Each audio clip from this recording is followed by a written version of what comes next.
There's no arguing that people love their cars. We weren't arguing. They talk about their cars, sing about their cars. Some people even look like their car.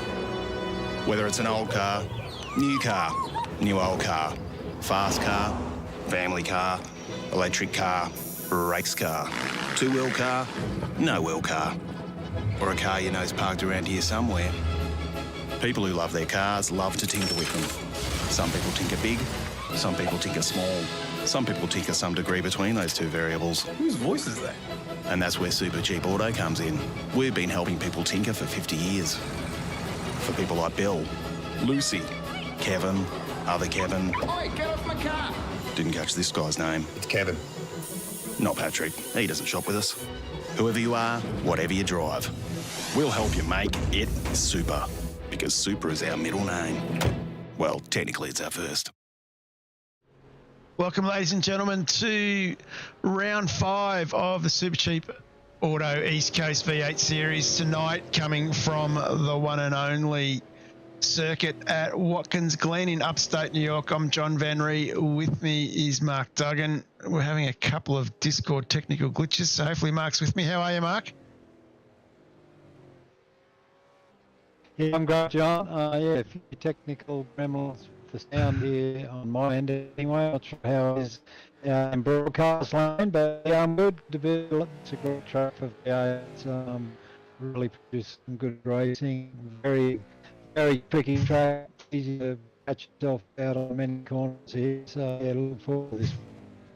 Yeah, it's still breaking up there, Mark. We'll see how we go. So just a quick look at the circuit here, of course, at Watkins Glen. We're running the boot layout where we start on the start-finish straight. We head down through turn 1, back up through turns 2, 3 and 4, otherwise known as yeses, where we head up the hill, down the fast-flowing back straight into the bus stop, otherwise known as the inner loop. And then we come out of the inner loop through the outer loop, otherwise known as the carousel, and into the chute or the laces, through turn 6 and into the boot, where we go up the hill at turn 7 at the toe, head to the heel, and then we come back out of the boot through turn 9. The fast sweeping turn 10 and 11, and then back over the start finish line. It's roughly about a 145 minute track, 5.5 kilometres. A really great layout for the V8s, and these guys absolutely thoroughly enjoy racing here. As what we might do is, before we get into qualifying, is have a quick look at the point situation as well. So that's just moved on me, which is not the greatest. I'll see if I can fix that for everybody. That's a little bit better. So we have, of course, Scott Gamble on P1 for the championship at the moment. Jacob O'Reilly from Vermeulen sitting in P2. Ty Delaney, the minnow himself, in P3 for Fishy Motorsports. Zachary Vlasbom for Vermeulen in 4th. Greg Sharp from WK&P sitting in 5th overall. Big news with Greg. He had a incident this morning in the gym, and I believe he dropped about 10 kilos on a toe, and it has a broken toe. So he won't be racing for a few weeks. Timmy Mulford in 6th, Alan Dawson in 7, Troy Stonestreet in 8, Dave Coleman in 9th, and John Fillingham from Veterans Gaming Australia rounding out the top 10 of the overall. If we break that down to our Pro Series drivers now, wrong spreadsheet, and we have Scott Gamble leading the pros. From O'Reilly, Ty Delaney, Vlasbom, Dawson, Scott, Rudd, Hobson. No drop rounds taken out of this yet, but at the moment, James Scott missing from tonight's lineup, so he may go 2 races down in the series. But we will start calculating drop rounds next round. And then, of course, the Super 2s, Timmy Mulford leading that by 1 point from Greg Sharp, who, as I said before, is out with a broken toe. Troy Stonestreet sitting in P3 for WK&P. Dave Coleman from Fishy in 4. Fillingham in 5 for Veterans Gaming Australia. And time to roll over to the old foe with the vets, with Scotty Gamble sitting in P1 from Greg Sharp, Troy Stonestreet in P2, Fillingham, the split 3 vets driver, Veterans Gaming Australia sitting in 4 from Reg James from WK&P, Rusty Gander in 6 from Brian Minogue, Sean McNamara, McKnight, Van Loon, who I believe is missing this evening as well due to work commitments.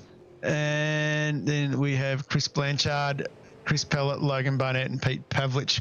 That rounds out the point situation as we sit at the start of this round of these boys rolling out now for qualifying. So this will be... I'm not sure whether you're back? Sorry, John. Not sure whether your microphone's warmed up, but it's a lot clearer for me on my end. So, yeah, and you're a bit clearer now in too. Not sure what's going on there yet, but happy days are here again. But yeah, so these boys heading out for quali. No Rudd and no Scott.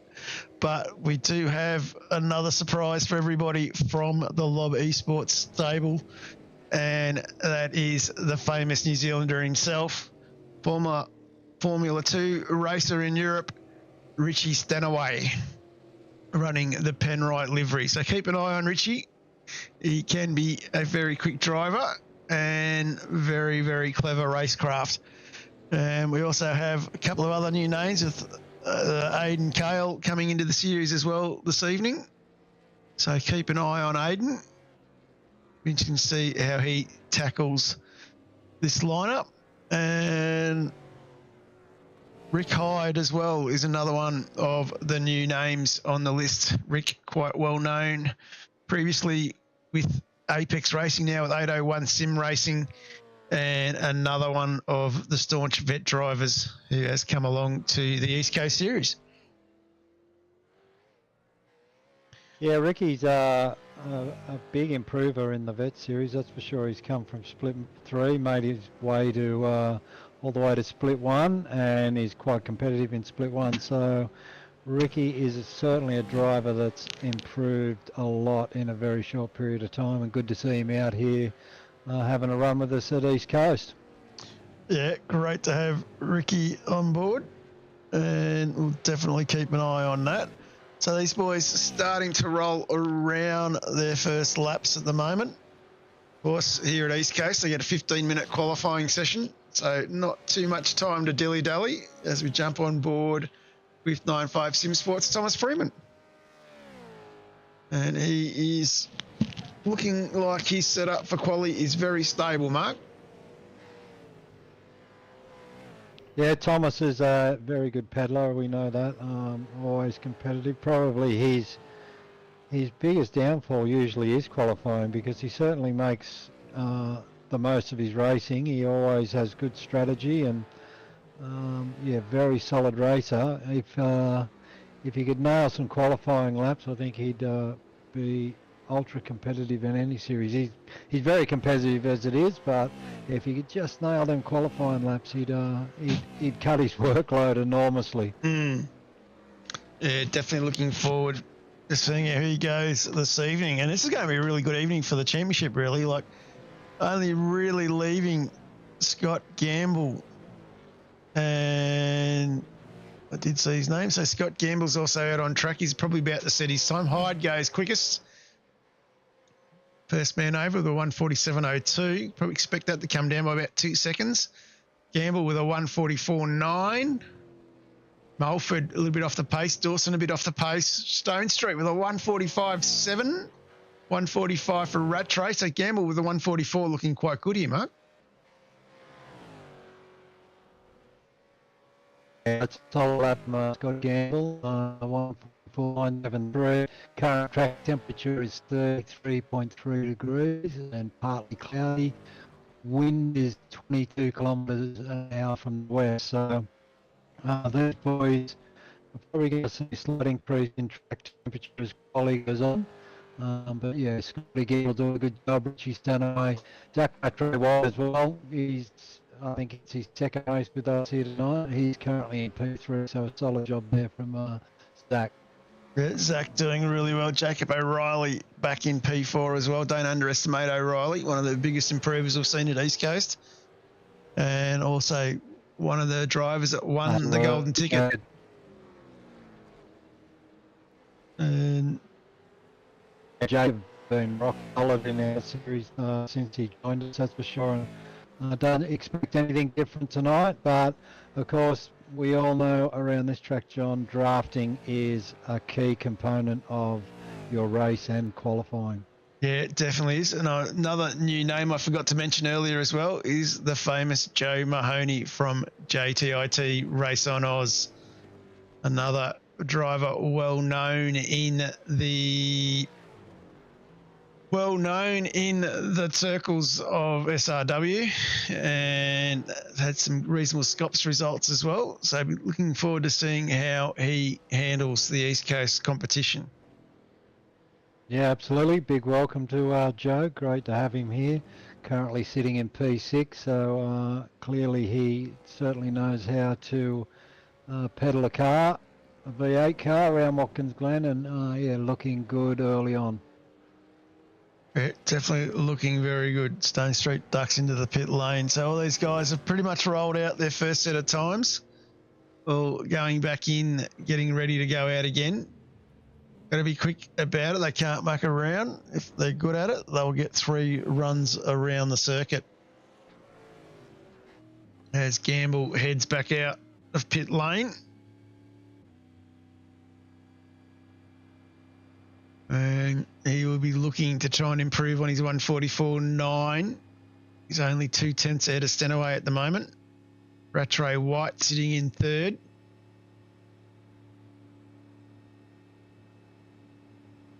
And O'Reilly. So it's going to be interesting as we can see Vlasbaum going past. A little bit of a Vermeulen train just there in front of him. We might just keep an eye on those lads. As O'Reilly leading out the boys.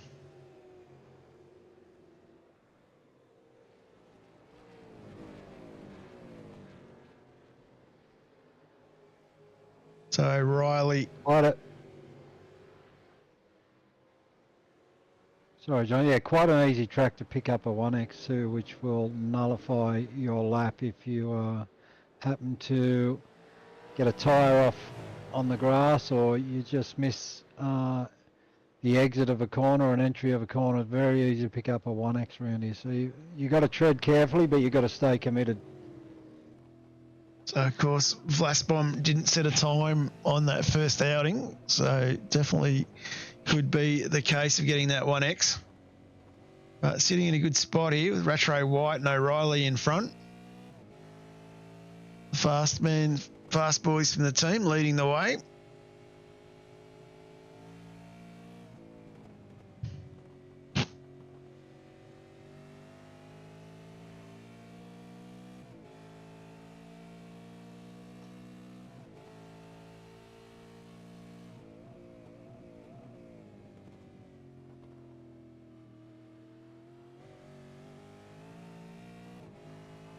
So you got to get that exit right. A little bit too deep there.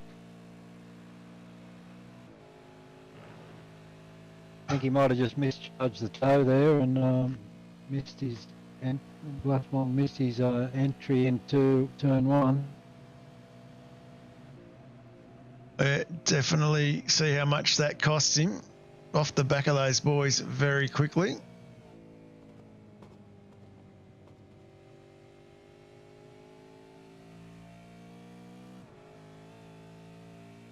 Well, there's only 5.5 minutes to go, so he can't really afford another. I think this lap's gone. He's going to have to get back to the pits and get back out there. So I think he's only going to have one more chance, and he won't be able to dilly-dally, that's for sure.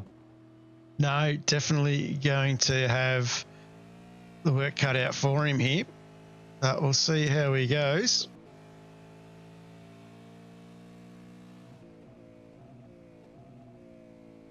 Because he can't tow, so he's got to either abandon this lap, get a new fresh set of tyres and go again, or put something on the board. But I would dare say this lap is probably a write-off. Yep, and running out of time, as you said, has to get in, get quick, and get himself back out as fast as possible. But no, electing to go out again. Oh. Very interesting. He gets himself on the board, but in P22, down the order a bit. So let's just have a bit of a recap. Rattray White has jumped Stanaway. in that run through there and put himself well ahead of O'Reilly. Freeman's got himself to 5th, Mahoney in 6th, Visma in 7th, the minnow Ty Delaney is 8th, and Stone Street sitting in 9th, who is our lead. Super 2 driver at the moment, good result for him, but he's got himself just in front of Timmy Mulford. Actually, no, Stone Street's just jumped himself up to 6th, so he's well ahead of Mulford now. That's a great one for Troy. You'd be pretty chuffed with that time ticking over. And rounding out our top 10 is Mulford and Dawson in 11th.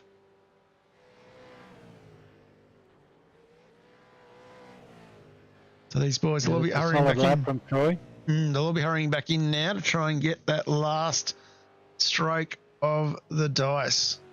This is a circuit where you don't want to be starting without setting a time. Coleman hasn't set a time. He's the only driver at the moment. We know Dave likes to play a bit of an alternate strategy, so he could be working on that. And, of course, this evening we've just had a special commentator drop in. Mr. Scott Rankin. How are you, Scotty?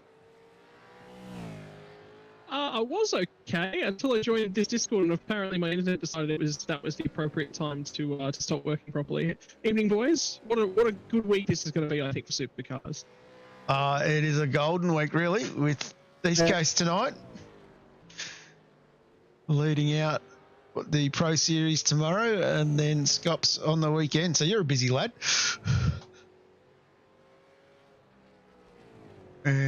Discord's still playing up by the sounds of it. Unfortunately, Discord is having a hernia this evening. And I don't know what the story is to sort it. Big-hearted Scotty. Yeah, I'm not.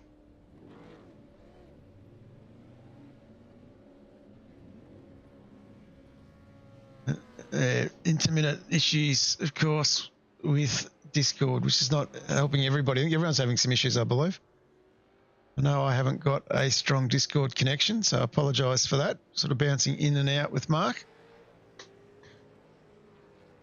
But I believe I should still be okay on the broadcast. It's just Discord looking at all my other numbers going on my screen that's playing up the issue as these boys go out again as a team. Let's see what Gamble's up to. He's by himself. And it might...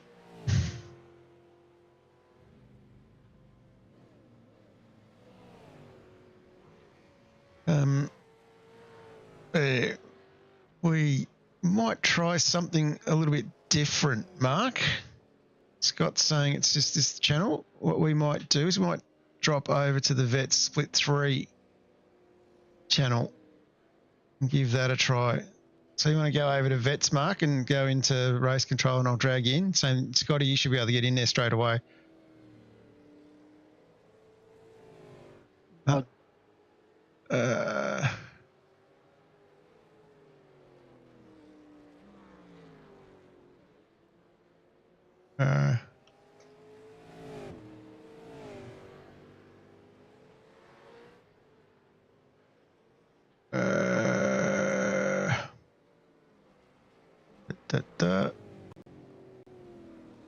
Let's see if this works a little bit better. I'll try and get this sorted for everybody before we go racing, and this will solve the problem.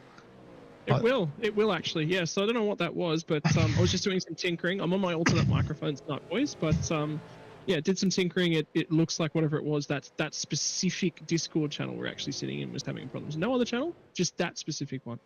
How's that for a Tuesday night? That's something you learn new every day.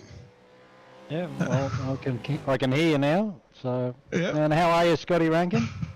Yeah, good. I one of the points I was just about to make was I think this is going to be a really, really big week for the supercars community. Obviously, we're headlining it, kicking it off here tonight. Tomorrow night's the big one. I think it's going to be an amazing race. We're looking at 250 kilometres of Phillip Island for the Pro Series, and then backing that up with Watkins Glen again on Sunday in terms of Scops. So it's a very, very big. If you're a veterans driver as well, you add Thursday night to the mix. You're racing 4 nights this week out of the 7. So very big night, and fatigue management will be a factor of that. Yeah, especially for the old buggers. They're the ones that need fatigue management after one race out of 4, let alone. Yeah, no, that is definitely the game to be played. That's going to be very interesting. Bit of fatigue management for us, old buggers, myself included. Well, actually, interesting to note as well is that it's also the same weekend of the Road America 500, which is in the old IMSA spec cars in the Audi GTO and the Nissan GTP. So another layer added on top of that. There may be slightly lesser Australian take-up in terms of that official event, just as a result of the week, but it remains to be seen. Yeah, it definitely does. Of course, Scott, this will be an interesting one to watch for us tonight. Scott Gamble at the moment sitting on pole with a 1:44.973, so hasn't improved his time since that first one. Just waiting for these Vermeulen boys to come across for the final time. And Rattray White just knocked him off with a 1:44.947 by 0.2 of a second. That is pretty tight. Stenaway still in P3. O'Reilly's going to stay P4. Freeman, Stone Street. Great from the Super 2 driver to be sitting in 6th. Mahoney, Visma, Delaney, Timmy Mulford, Dawson, Blanchard in 12 and Coleman in 13. So these guys have definitely had a real dip at this session. Yeah, great bit of team driving there with Jacob O'Reilly leading Rattray White around and being able to just snag that pole position. So good teamwork there. Zach Vlasbom as well was able to move from 23rd up to 14th. So he finally got his hot lap in. I mean, I've been a really, really big supporter of Zach Rattray White's. I probably started talking about and commentating him probably about 18 months ago. First time I saw him, I reckon he was about 3,500 I rating, and he's doubled that since, gone close to doubling that since then. So he's a very hard worker. He puts a lot of time in it. He's one of those guys that every lap he turns, there's something new that's been added, and you throw 1,000 laps at that. Obviously, you're going to take, if you take 1,000th of a second over 1,000 laps, well, there's a full second. So doesn't take too long before you start to see that he's improved out of sight in that time period. So what does next year hold for him? I think next year is probably where his eyes will be targeting, but he's already starting to lay the foundations for that. So a quick run through the grid before we get going. So Rattray White, as we're just talking about, from Vermeulen Motorsports, sitting in P1 with a 1:44.947. 9.5 Sim Sports, Scotty Gamble in P2. Lobby Sports, Richie Stanaway in P3. Keep an eye on Richie as he finds form, getting back in the seat again. Jacob O'Reilly from Vermeulen Motorsports in 4. Thomas Freeman from 9.5 Sim Sports in 5. Troy Stone Street from WK&P leading the Super 2 contingent. Joe Mahoney in his rookie race for the East Coast Series for Race on Oz in 7th. Anthony Visma, the Goldfish himself from Accelerate Sim Racing in 8. Ty Delaney, the Minnow, in 9th for Fishy Motorsports. Timmy Mulford from Phoenix Racing sitting in P10, second out of our Super 2 boys. Alan Dawson from Right Sim Racing in 11, alongside Chris Blanchard in 12. And over the page, we go to Dave Coleman from Fishy Motorsports, who finally managed to get a time in on the board. And Zachary Vlasbom, who we're talking about as well, is in 14th. Another one of the Vermeulen stable drivers. Stefan Lawrence in 15th, and 801 Sim Racing's Ricky Hyde in 16th. Tyson Broad from Drop Bear in 17th. Martin Lofthouse from JWM in 18th. Lines up with his teammate behind him in 19th in Stephen Tonkin. Rusty Gander in 20th. In 21st place, we've got Dean Flavelle from WK&P Sim Sports. And then in 22nd, we have Brian Minogue from SLS Racing. Reg James from WK&P is 23rd. Newcomer to the series, Aidan Cale in 24th. And we just now go over the page. And we have Shanahan, Fillingham, McMillan, Barella and Worrell are our race control. And we are away. That looks like a great start for Rattray White. He moves across in front of Gamble. Stenaway having a look on the inside, but he tucks in behind Gamble fairly quickly.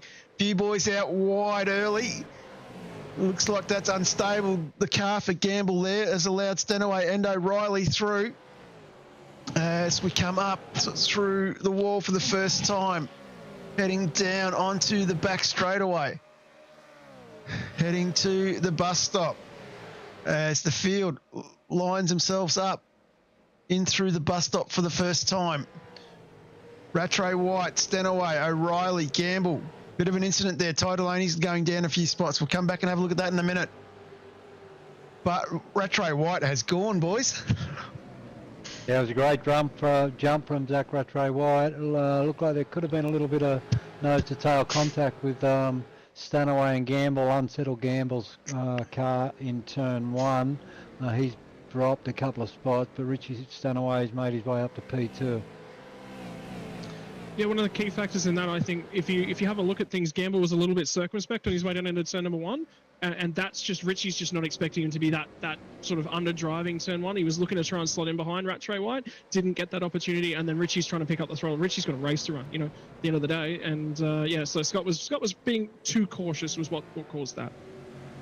Yeah, and definitely the knock-on effect after that has put him back in the pack. So Gamble sitting in 4th at the moment. Teammate Freeman tucked up behind him.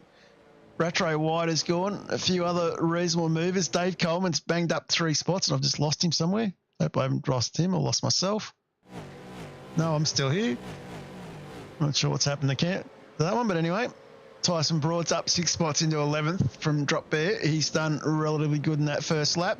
Might just have a quick look on the Supercheap Auto replay. What happened to Ty Delaney the first time into the bus stop? And that is definite contact with one of the Race On Oz cars there. So definitely not a good position for Ty, but it looks like he's going to keep it off a wall. Yeah, it looked like Joe Mahoney possibly, the little bit of contact in the rear quarter panel there and just unsettled Ty, and yeah, he lost quite a few positions. Not sure if race control will look at that one. I haven't heard anything called in, but we'll leave that up to them. Yeah. And just answering Harry Dodds, yes, there is a podcast called You Can't Park There. I've had some great people on there, and now they're sort of scraping the barrel trying to get people after me to get in, called Madison Down. Great little podcast. Go check it out. Scotty and Mez do a great job. Ask some of the very hard questions and some of the very interesting questions. Well worth a listen. I think Madison Down summed it up perfectly last night. We're all race fans. If we weren't race fans, we wouldn't be here. But we still all see things incredibly differently as race fans, and that's why we love our sport. We've got such a unique sport. We've such a unique sport. It is. And when you start thinking the likes of, you got Richie out there tonight. He's a racer at heart. He's looking to race anywhere he can. Real car, sim. It just goes and shows the quality of what we've got in the V8 community in Australia this year. And you look at the level of where the Pro Series has got itself to now. It's backed by Motorsport Australia. It's broadcasted through Speed Cafe. It's got a very wide reach and getting a very good following for tough, hard racing. Like, the Sebring round was something pretty special. It always seems to produce something different. I mean, how do you back that up? That's the big thing that we've got to answer tonight. How do those drivers respond? And I think there'll be a few questions asked, and there's also a few drivers with a unique opportunity, just the same as there is here tonight. I mean, have a look at, it's good to see Coleman back. I haven't seen David Coleman. I haven't had the opportunity to watch Dave Coleman race in a very long time, and I actually really enjoy watching him race because he's just so nice of a guy. Even if you've made a mistake with Dave Coleman around you, you're always going to get that post-race chat. Hey man, something happened there. This is what I think. What do you think? Okay, sweet, move on. He's just really, really good at managing that. Ty's interesting. I like the fact that Ty's getting involved and he's getting the elbows out a little bit. You never learn until you get out there and make those mistakes. He's certainly doing that. There's a huge battle pack though. That run from sort of 9th place all the way back to 14th, just in front of Ty. A lot of opportunities in there. And somebody else I've been talking to a fair bit recently, Joe Mahoney, made his first oval race start in an IndyCar last week in the AG Series as Glasgow goes down the inside of Blanchard. Big brake lock up there. Oh, they banged panels on the run to the next corner as well, and he finally gets the job done. Yeah, definitely a fair bit of hard work there. And of course, a bit of a different one for you. As you said, you get to see Dave Coleman race. For a lot of people who are used to hearing you behind the microphone, probably not aware that you're the chief race steward for vets at the moment. Yeah, you say chief, but I prefer the terms "goes quietly about the business of punishing drivers." How are you finding? Punisher. How are you finding that role, Scotty? It's challenging. I think the race control to me is both the most rewarding and the most discouraging role in sim racing. It's very, very difficult. Overtake just done through the bus stop as well. And I think it was Tyson Broad. No, it was Alan Dawson who got sort of elbowed a little bit aside, and Coleman got through on him. So that's another spot for Coleman. Was it Coleman? Yeah, it was Coleman, yeah. So Riley here, this is a battle for P2, though Riley and Stanaway going side by side. Stanaway tucking back in. Gamble now looking like he's going to have a bit of a look in this battle. The real thing for me about Scott Gamble is when you look at the way he drives the car, you see two very, very different kinds of personalities. The kind of driver that we see from the V8 veterans is a driver that's in control. And when when Scott's in control, he's very clinical, he's very polished, he's very practiced. The problem I see with Scotty at the moment is that he's getting his feathers ruffled a lot. We saw it a lot in the Logitech Quali Series, and then all of a sudden his races start to fall apart, right? The big next step, I think one of the things he's got to focus on is he's getting back into the sim. He's really building back on all those muscle memories and bits and pieces, is race management. If he can nail that, I think that's one of the last pieces. You'll see him jump 5-6 spots further down the field in terms of races if he focuses on race management. Yeah. Keeping his cool just a little bit. Leading the series here, but round one of the Pro Series at Sebring, he was elbowed out pretty early, halfway through lap one. Dave Baldock complimenting you as being the first real commentator of the series. we got tough critics here at East Coast. Thanks, Dave. I'm not even a proper race controller either, so am I really anything?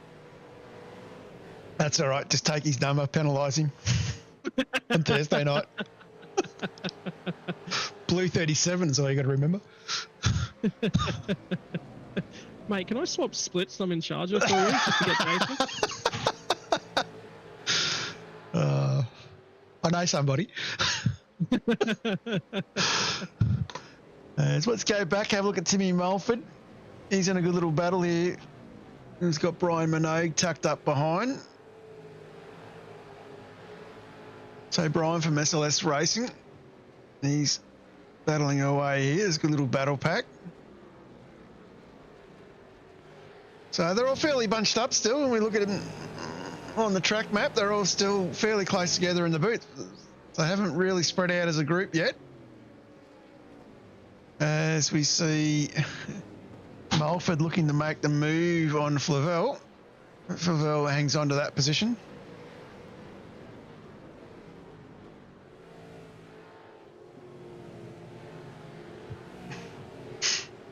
It's continuing on. Have a look up Tyson Broad.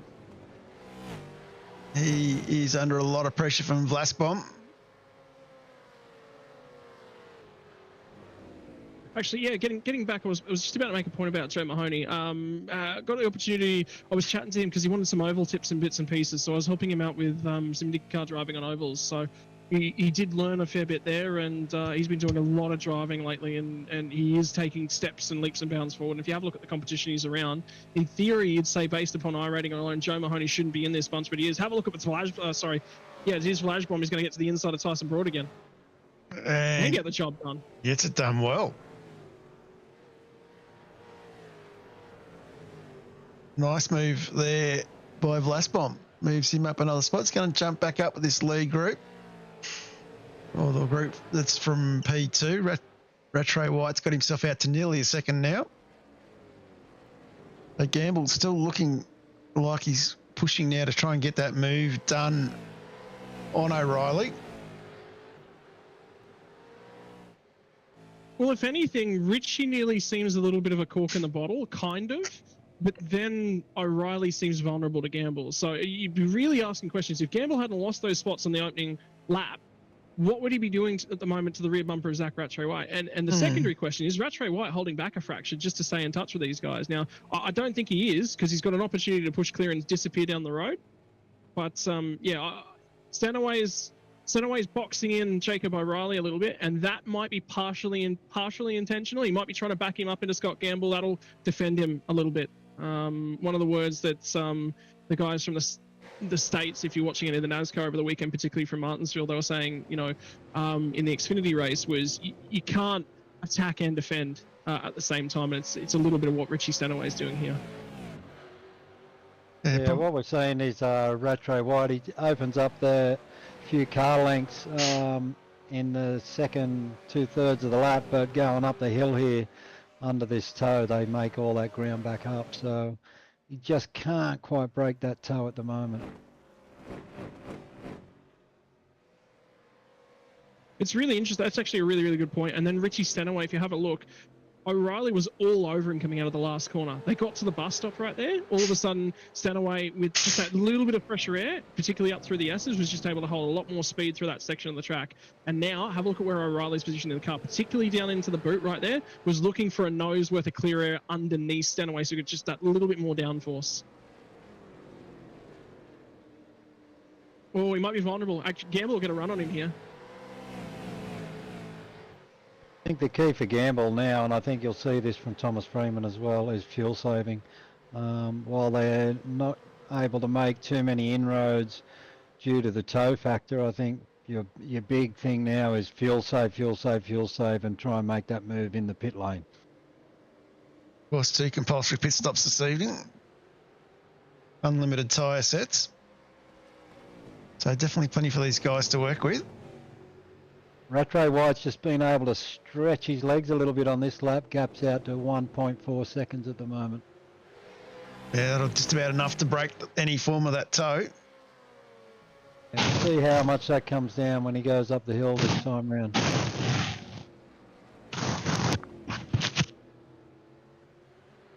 And then O'Reilly scrambles all over that curb at turn 1 again. So he's trying hard. He's trying everything. He's feeling Richie's mirror, but if there's anyone that you're going to struggle to crack with that sort of a driving style, it's probably going to be a real-world driver, isn't it? Yeah. That would definitely be where you'd be working at it.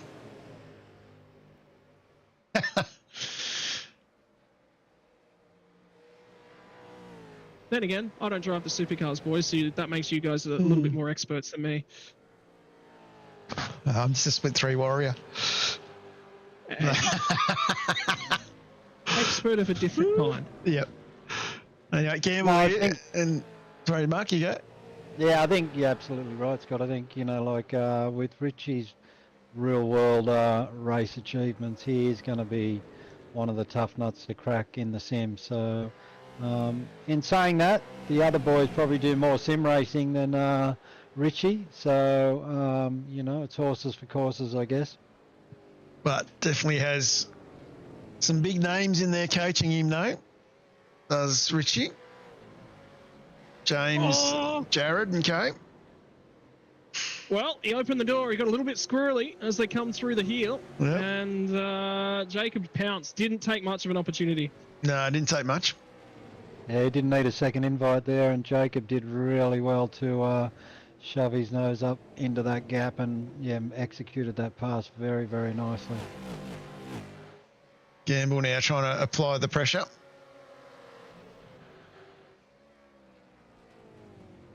But see, the other mindset right there with Richie in the way that he approached that, he went, okay, that spot's gone. There's not much I can do about that. And this is something that I always talk to, and I was doing a coaching session with a bunch of NASCAR drivers last weekend on this track, the NASCAR layout, actually. As we held a road course race on Sunday, I said one of the best things you can do is sometimes just get out of the way, let the move happen as early as you possibly can. Both of you save time when you do that, and that's exactly what Richie was going. Oh, I could fight this, and a lot of drivers would, but you might have lost the spot to Gamble as well in behind. Now he's sitting in third. He can save a little bit of fuel and just watch what's going on. Yep, that's the idea. Only lap 9 of 45, so still a long way to go in this race, and that's what you've always got to remember. On these 250k races, it is a long, long race for everybody. A safety car can change everything.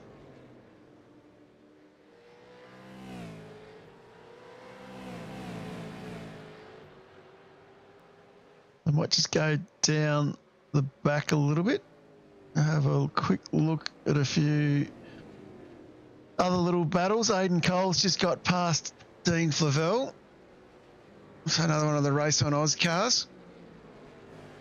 And definitely a good little battle there. Coleman is up 4 spots now into the top 10. He's got himself into 9th and got himself in front of Lasbom. And of course, Coleman sitting second in the Super 2 drivers at the moment. Will be trying to close that 2-second gap to Stone Street now. So I'll keep an eye on that battle.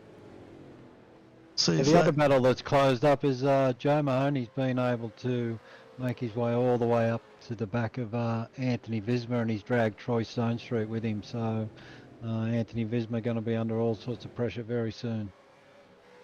Yes. And Mahoney dragging Stone Street along with him as well. So this could be a good little battle in a couple of laps' time to keep an eye on. As Ricky Hyde goes side by side.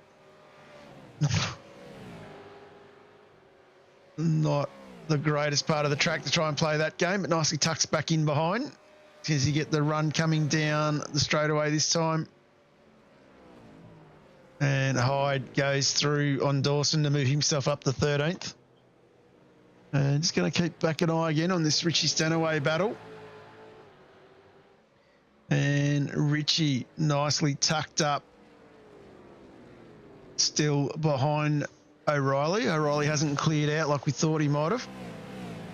And Gamble still locked in behind there as well with Freeman. After grief, Matty Parker. This is a great track for the V8's. Nice and flowing, and always provides some good racing with the slipstream effect that we have with it. So definitely looking forward to seeing how this plays out for the rest of the race. Something that's really, really interesting, if you guys watch this battle pack from 2nd through to the 5th, things have changed a little bit. What you saw before was that Jacob O'Reilly was just really getting caught, and he was getting backed up and getting backed up and getting backed up by Richie.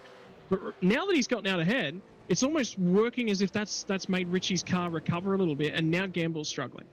So it's interesting to flip-flop. O'Reilly's either got the pace, or Richie's just going, okay, no worries, I'm going to fuel save here a little bit, and Gamble's going down that path a little bit. But Scott's got a little bit of work to do here. He's fallen half a second back now. Now he's got to close that margin in. So there you lose a little bit of fuel saving. Numbers change all the time again. You sort of want 3 to 4 tenths. Anything more than that, and you start falling and falling and falling. You've got to work really hard before you lose it. Yeah, definitely. You got to be careful you don't drop that gap. Like, that is really important. Got to look after the tyres around this place as well. So just on board with Gamble at the moment, just to see if we can listen if he's doing any big dives.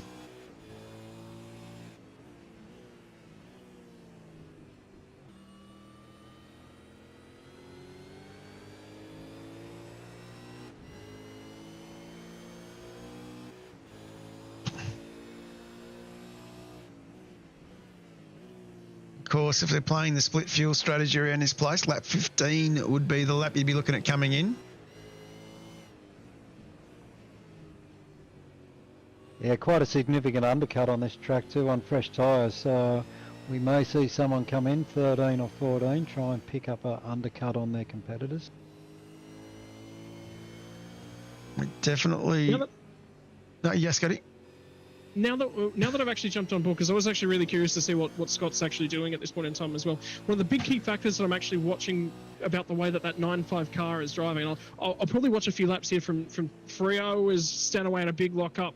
Now O'Reilly's starting to come back to them a little bit. This will present an opportunity. He's going to get to the inside, and that's a little bit of a check-up for Richie Stanaway. So that's Richie might have backed out of that one just because he got opportunity to repay the favour after that one. If you're actually watching from the cockpit perspective of the way that Scott Gamble's actually driving the car, look at the wheel work. He gets the car set and pointed at the exit very, very early on, and then he tries and drives that car straight as he possibly can off that exit.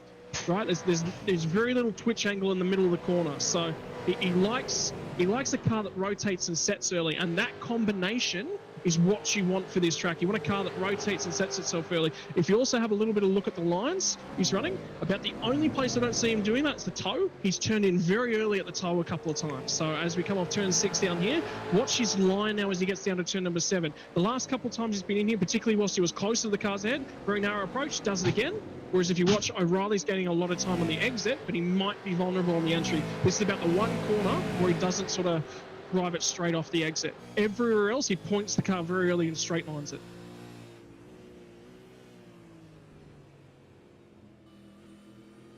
It's on board with Richie now.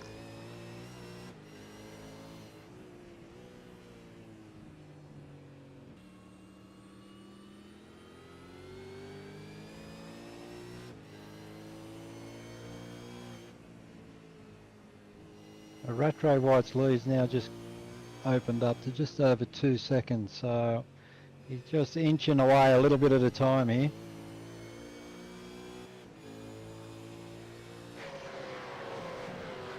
Yeah, definitely doing well. It's going to jump on with Mahoney as well. Still in 7th spot, still tucked up behind the Viz. So Anthony be quite happy up 2 spots in 6th at this stage of the race.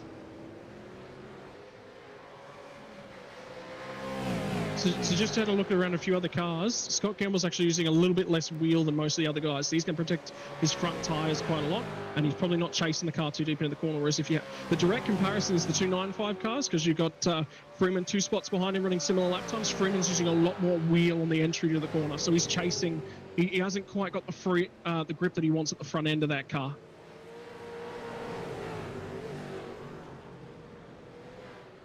Fisma sideways in the carousel. That's going to cost him. And Stoney get through as well. No. But might have overheated his tyres, got them a little bit excited. Yeah, that will make him a little bit edgy on some of the exits of these corners, because as we know, once them tyres heat up, they take a little while to recover.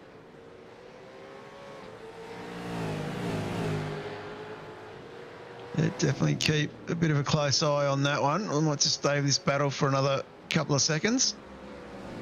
See if Stoney can get himself in.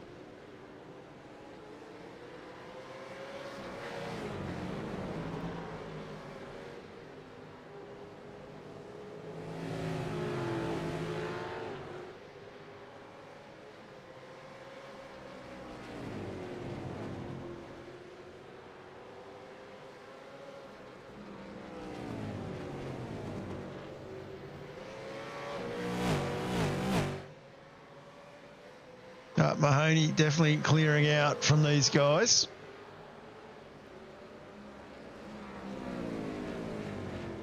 I'm just going to check on Stanaway now as well. He still has Thomas Freeman putting the pressure down, chasing him.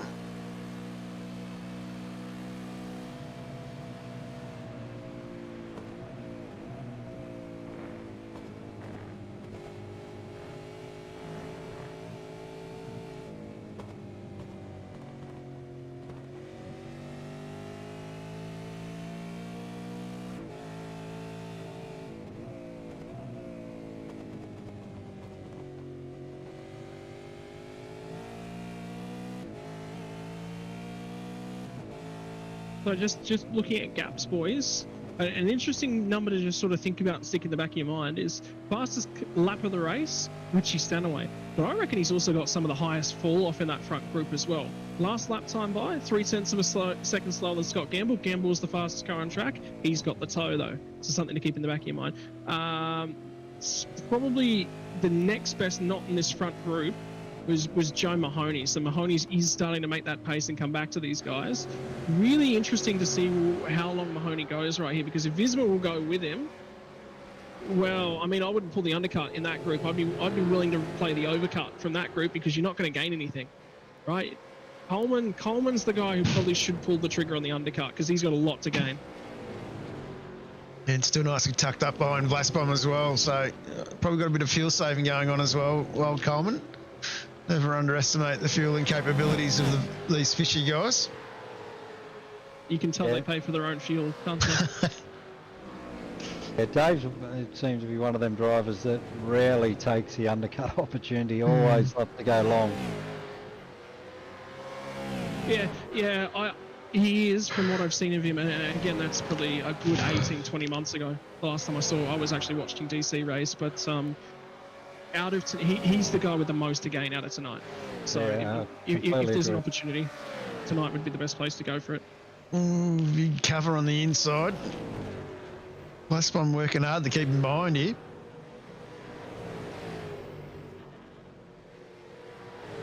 Up in front, Gamble's been able to close that gap down on Jacob O'Reilly. So, and Richie Stanaway certainly has recovered, and he's making his way back to the back of Scotty Gamble as well. So there's still nothing separating these boys. The Zach Rattray White's lead is still just above 2 seconds. So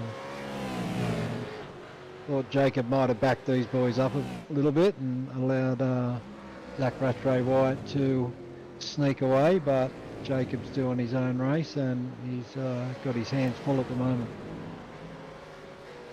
Yeah, definitely a good little battle. That's going to go back. Timmy Mulford's another one we haven't mentioned. He's tucked up behind Martin Lofthouse.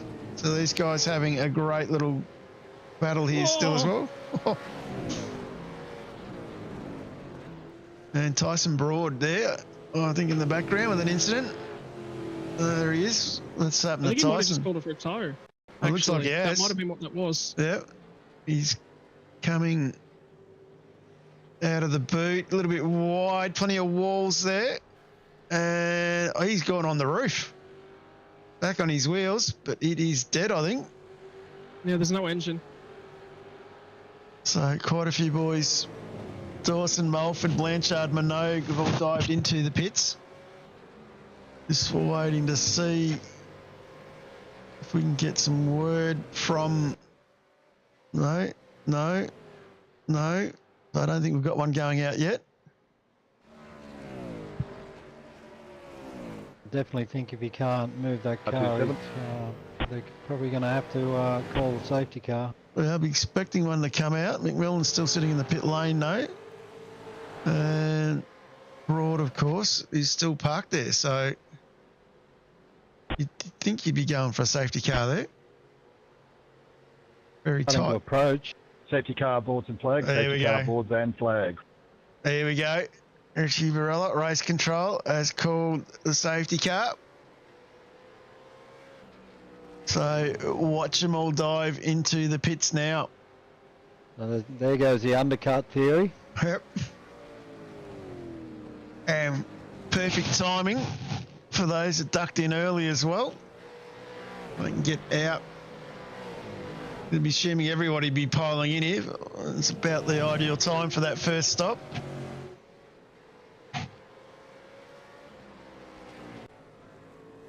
Let's jump back on. They're all rolling into the pit lane.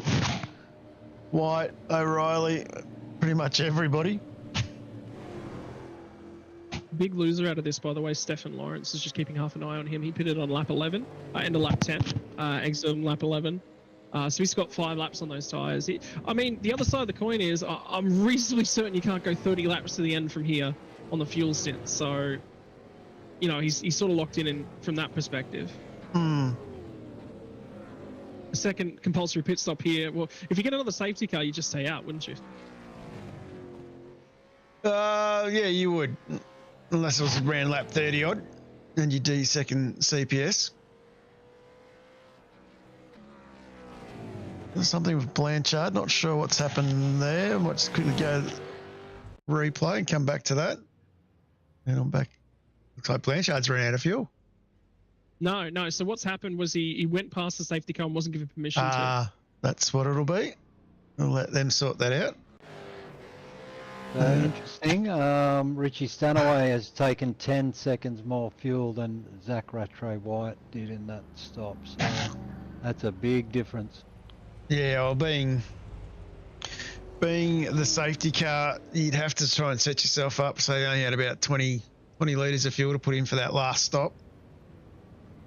that's the way I'd be doing it. But great to see the complete scaffolding safety car out on the circuit. Huge thank you to the team down at Nowra on the south coast of New South Wales. If you are looking at doing any projects where you need scaffolding in that part of the world, make sure you give Pete and his team a call, and I'm sure they'd be willing to help anybody out. Yeah, I might have to lodge a call for them. They may need to build me some talent, so...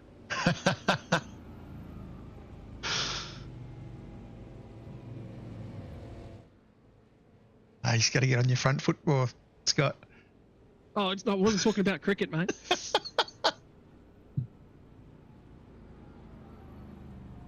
A little disappointed, actually. We just had our cricket presentation a couple of weeks ago, which I haven't actually spoken to you about this since then.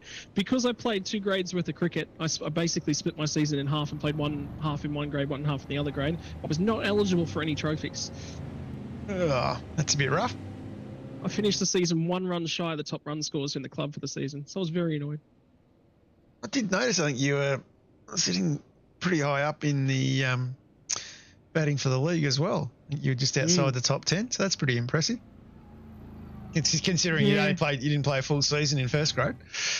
No, yeah, I mean, yeah, I was really, really happy with that. That's my first ever 50 in first grade anywhere, and I've played in a lot of different comps, so very happy with that. No, big thing to work off season was fitness and upper body strength.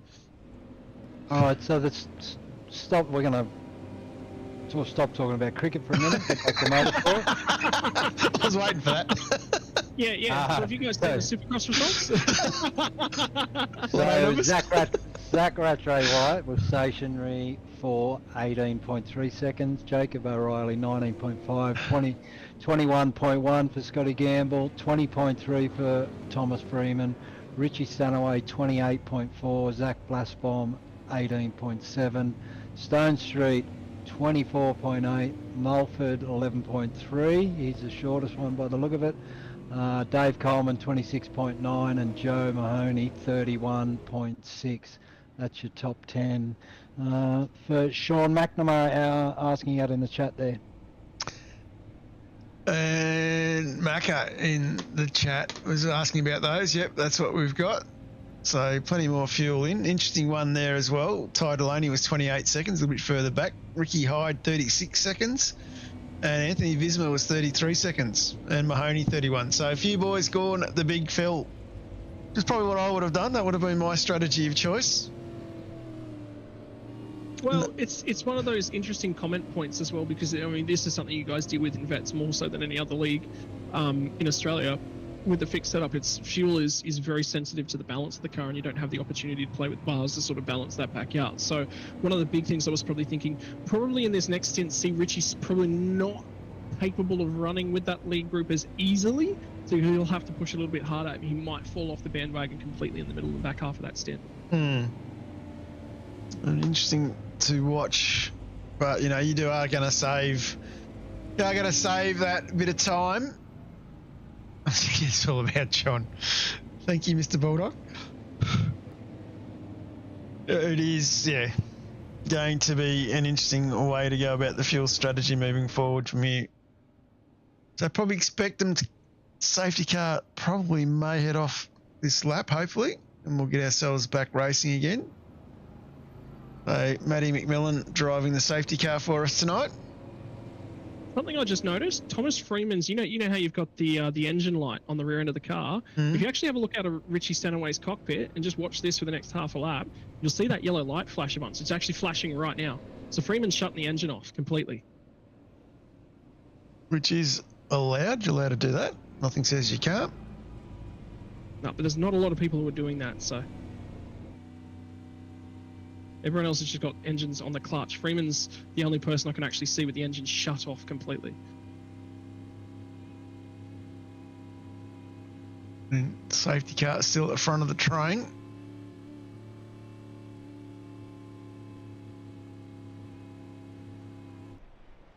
There you go. Silence of rolling. Turn it back on.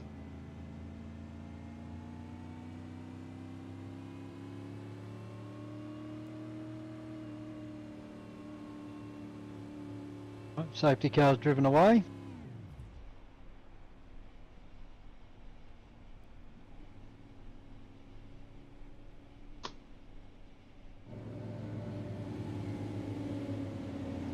Pick back up with the race leader. Quick look at McMillan. See if he can put it into the pit lane without bending it. Please bend it. Please bend it. I've had a good run of safety car drivers bending it with Richie Barella. So that's why he got demoted out of safety car. So I got demoted to chief steward, yeah. And we're away. He's gone early. We are green flag racing already. Zach Rattray, big jump. Got a bit of a gap already of about half a second from O'Reilly. Gamble about 4/10 back from that, so he's managed to hang on. But these boys pulled away a fair bit from Thomas Freeman. Caught napping. Thomas looks like he's the only one that missed that jump there. Oh, Richie. That was brave.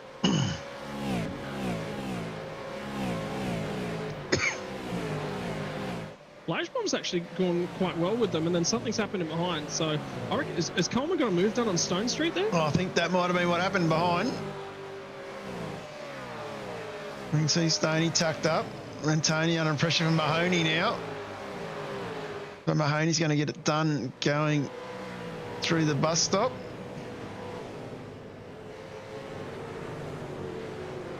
It's not even half race distance yet, so still plenty of work to be done by these boys.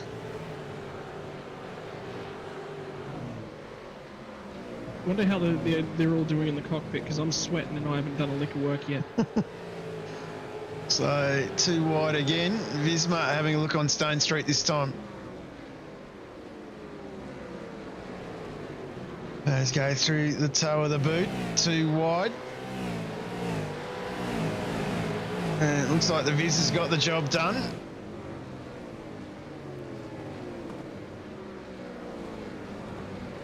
But still a long way to go. Keep an eye on Coleman. He's up 6 spots. Flashbomb's up 8 spots now. Yeah, Flashbomb made a big jump in the pit lane. He did have a reasonably short fill compared to the others around him. He was only stationary 18.7 compared to 28.4 for Richie in front and 26.9 for Coleman behind. So good 10 seconds there difference in 8 to 10 seconds difference in that fuel fill there.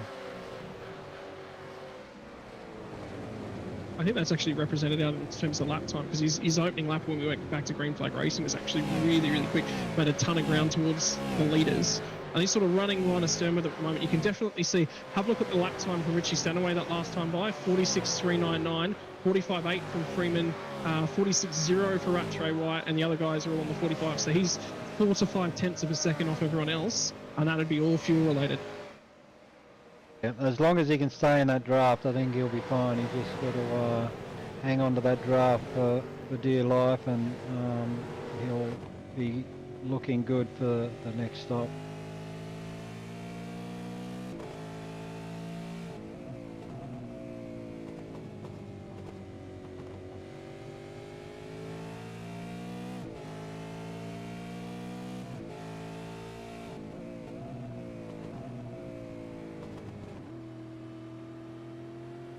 Delaney has recovered really, really well. Have a look at the youngster down the inside of Tonkin.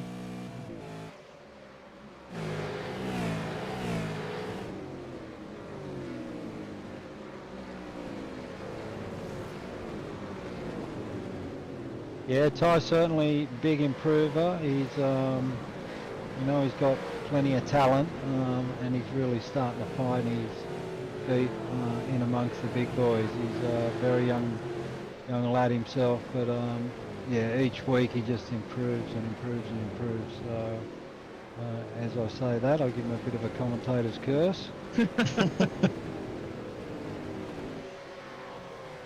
That's the joy of being in the booth, isn't it, for you two? He's get to curse everyone rather than being cursed. Oh, it's amazing how it happens.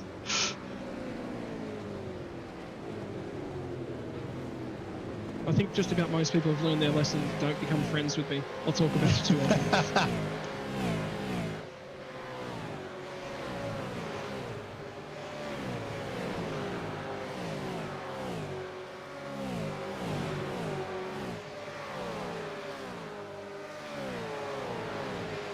Tell you what, last time by, how's this for a stat?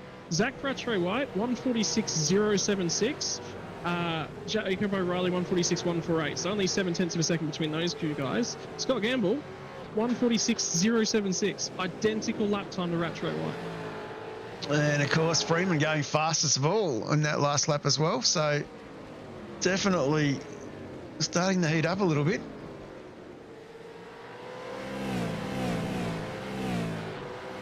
And I think that's the fastest lap of the race as well. So Oh, someone's around. Yeah, Someone's around. Minogue. And He's not good. it hasn't got it started yet. We got it. Yeah, he's got it. Let's just quickly go Supercheap Auto replay. He's been T-boned a bit by somebody. Not sure who that was. Looks like one of them, maybe the Race on Oz cars. So, Glenn Flavel, a few guys getting past there. Let's go back to live picks. He's definitely got that going. Racing Stefan Lawrence was the car that... Stefan Lawrence, there you go. So Rattray White on lap 22, the halfway point of this race, is 0.6 ahead of his teammate Jacob O'Reilly. Of course, running their new Jack Doohan liveries. And Scott Gamble from 95 Sim Sports in third alongside Thomas Freeman. In fourth from his teammate Richie Stenaway from Lob Esports is in fifth, and Zach Vlasbom from Van Meulen in sixth. Dave Coleman from Fishy in seventh. Joe Mahoney in his rookie race for East Coast in eighth. Anthony Visman ninth, and Stone Street rounds out our top 10.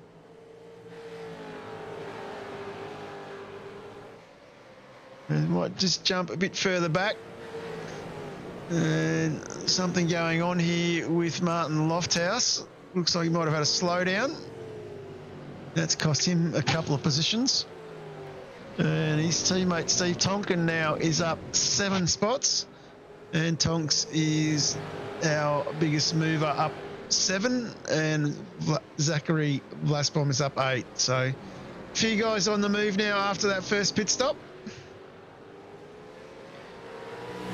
And plenty of action up and down the grid as Stenaway goes wide, comes under pressure from Vlasbom. As we said, the man on the move at the moment. Looks like Richie might have made a slight mistake there as well, because he looks like he's dropped off the back of Freeman a bit as well. yeah, he definitely can't afford to drop any further behind. He misses the apex on the final corner as well, so this is going to make him vulnerable to Vlasbom. There comes Vlasbom.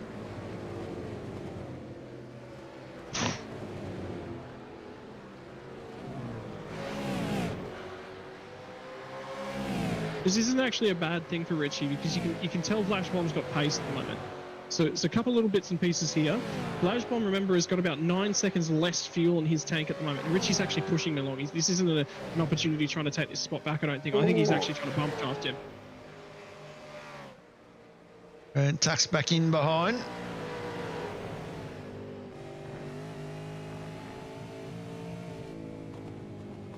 I think Richie will be certainly hoping Zach Vlasbom can make his way forward and tow Richie back up to the back of Thomas Freeman. And Stefan Lawrence just got a drive through for rear contact with the 118 car of Brian Minogue. So yeah, it was Stefan Lawrence.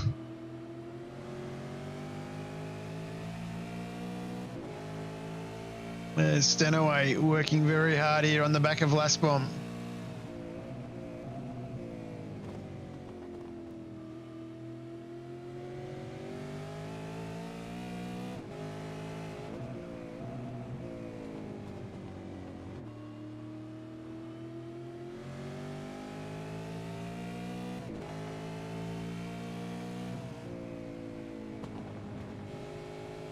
I think Zach's just finally realised as well that Richie's not planning on fighting him too much, which is interesting. But really interesting to sort of look out. You know, it's when you have an off week like this where everyone's just gone, we're gonna risk manage, we're gonna fatigue manage, and we're just everyone will sit down and say they hate seeing the drivers not be out here tonight, but you can understand it why, right? It's just part of the racing. If there's something that's a lot of risk and not really a huge amount of benefit, or even if it is a medium amount of benefit, sometimes it's still in your best interests. Or they might be playing their cards a little bit high, closer to their chest and might be off elsewhere. This is a really, really good opportunity for a bunch of these other guys to show their wares. Remember what we talked about in the last couple months with everything that's gone on with Vermilion? This is Rattray White putting another step forward. If you look over everything that's happened this year, I would say O'Reilly's been faster than him until now. Interesting to know. But again, he's a GT3 racer at heart, so he might have just done more laps at Watkins Glen. Could be the case. But he has definitely stepped up, and he's known as a good driver, and I think a good driver can correlate across multiple cars. This battle definitely starting to hotten up a little bit further up the front, as O'Reilly has caught back up to him a little bit, and Gamble still hanging on by 5 tenths as well, and Freeman going along with him.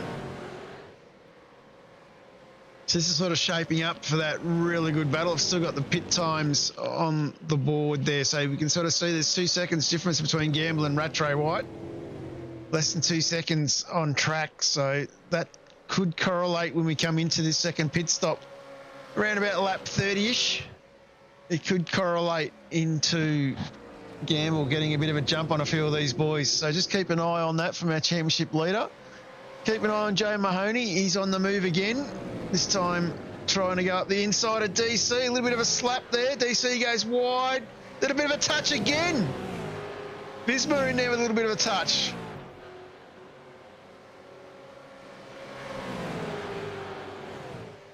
Old DC having to get the elbows out there a little bit. Manages to keep the car on the track. Goes the inside line. He's getting out of that. And Stone Street and Delaney hanging out the back of this battle as well. I just went back and had another look at that, and Visma was just trying to shoot a gap off of turn 1 that didn't exist. Yeah, point and shoot. She up the inside of Lasbom as well at turn 6 at the shoot there. And Vlasbom coming back at him, going up through the toe. Richie tucked back in behind again. This is just letting them front four just stretch their legs even further. That gap's out to about 4 seconds, I think. So they're certainly out of the toe range now. Yeah, got to agree with Shane Patterson. The safety car now would make it really interesting. Still a bit of a distance to get home. Look after the tyres, but you would get there.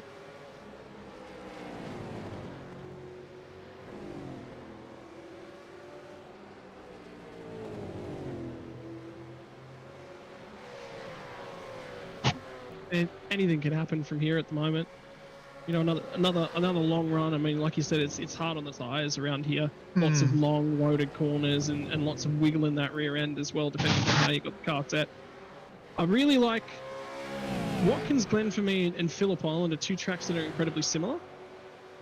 So if you've got a good car at Phillip Island, realistically all you've got to do is just pretty similarly plug and play here. Visma gets the job done on Mahoney at turn 1 on that lap, so good job there. Oh boy! Oh, that was wild. That was very wild.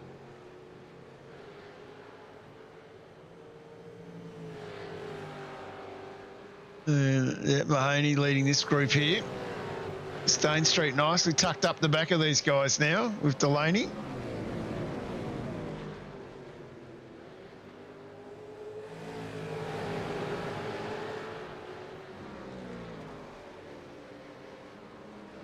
So I reckon in executing that overtake, Richie Stanaway's probably lost half a second to the lead pack, by the way. So put this in the back of your mind. He recognised he was starting to drift. He was about 0.3 of a second slower than Freeman on that last lap, and he was nearly 7 tenths, 8 tenths, 9 tenths to leaders. So he recognised they're all starting to skip away a little bit.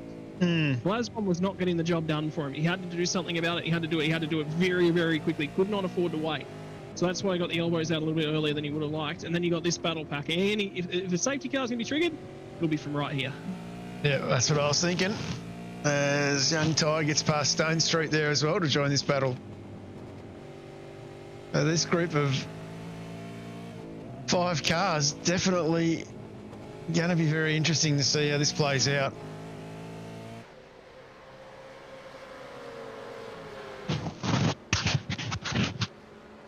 Mahoney not taking a step back on Visma and under a bit of pressure now from DC.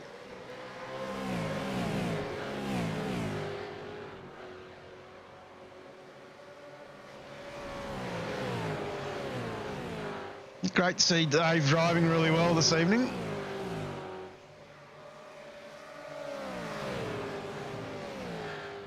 Yeah, Dave had a pretty solid race at Phillip Island as well, so good to see him out here having some fun rather than being pestered by drivers in race control. Was he pestered by the drivers in race control or the other race controllers? Probably a little bit of both, probably. We weren't as harsh on him as some of the drivers, but Dave's always done a great job in race control. He's a big contributor to The vets community. the vets community. He's given up a lot of his time with his family to help officiate for quite a lot of seasons, and yeah, hats off to Dave. Of course, taking a backward step this season. He's now a safety car driver, but he still holds the title of race administrator, which probably makes your job 100% easier, Scotty. Go and speak to Dave Coleman. You got a problem with anything I've done? Speak to Dave Coleman. Yep. And Red Shout Shane. out to Go see John. Shout out to Ben Anthony. Yes, in there as well. Long time no here. How are you, Ben? Hope you're well. One of the founding fathers of East Coast. And DC doing a bit of fuel saving as well. Ty, sorry. Let's go have a quick look. Reds James might have been involved something with Rusty Gander. Not sure. Let's have a bit of a look here. So he's going a bit further back. And Gander on the inside. Bit of contact. And looks like Reg is going to get that going. So that's another one for race control to have fun with. The Minnow doing some big fuel saving. Been great to see the maturity of his driving over the last 12 months. And definitely, I think he's going to be one of the young blokes to watch moving forward, I think, into next year. Yeah, absolutely. He's a young man with a lot of talent, so yeah, I think he'll be one of the young guns to watch in the next few years, that's for sure. I think the big thing for Ty at the moment is that I would nearly say there's 3 stages to a driver's development. If we're going to be super broad and paint some large swathes and just be, give sort of a couple of stages to work through. Number 1's first you've got to learn to drive. Number 2 is you've got to learn to drive fast. Number 3 is you've got to learn to race fast. And those 3 are very distinct stages. One of them's about talent. One of them's about learning what the ins and outs of the car are. One of them's about talent. And then the third one is about racecraft, really, and that's what you really got to pin them all together. He's ticked off the first 2, and now he's really wetting his toes with what it looks like to be up there and contesting with some of the bigger names, and that's the key. Now he knows how to pass them, now he knows how to overtake them, now he knows what they're going to do, what racecraft looks like at that level. You cannot get... It's the same as in cricket. You can't practice being in the middle. There is nothing like being in the middle.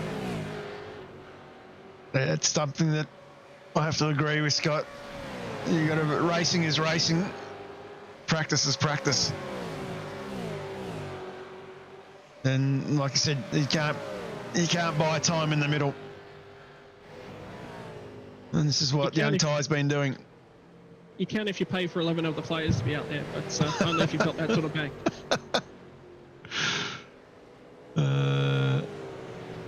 Yeah, Ty definitely very smart, very clever.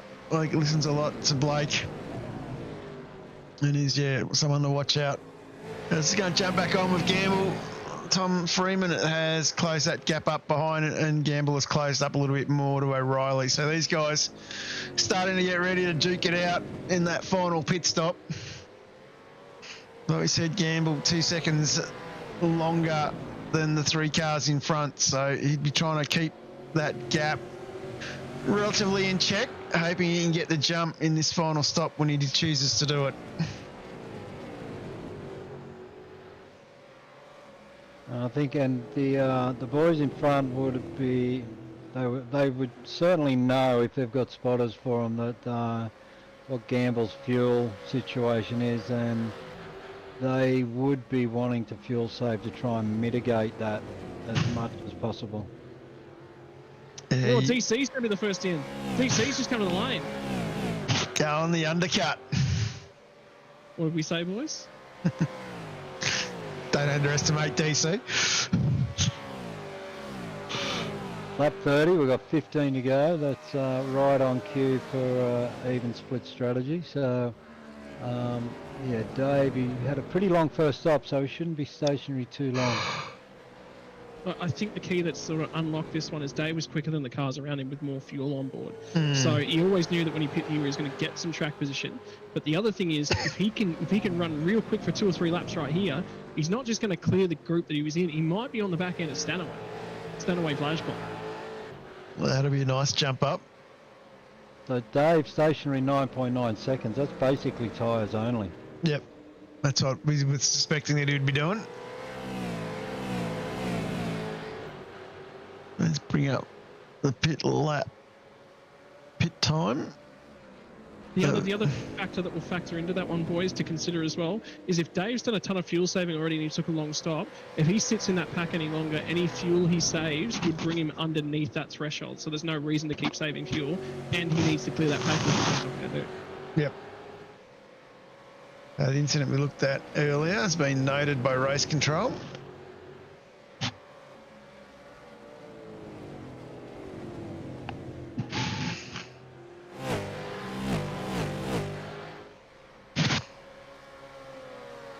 He's going to jump back on. Freeman still hanging on to the back of these lads.